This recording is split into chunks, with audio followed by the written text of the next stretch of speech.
Hello everybody, Master G here with Mr. Durantis. Let's work on learning our high block. Say high block, sir. High block, sir. In Korean, song don ma ki. Song don ma ki. One more time, song don ma ki. Song don ma ki. Good, so this time it's going to be the opposite of the high block. The blocking hand is going to go down by the belt with the palm facing up. And the top hand or the chambering hand is going to go on top with the arms parallel. The bottom hand is the blocking hand.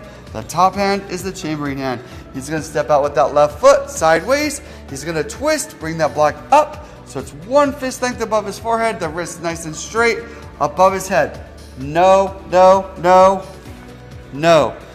Yes. Good. And reset with the opposite side. Ready, load, step, twist, bring it up. Hiya. Good, and once more on the pad from the side. Ready, look, load, step, twist, bring it up. Very good, and reset.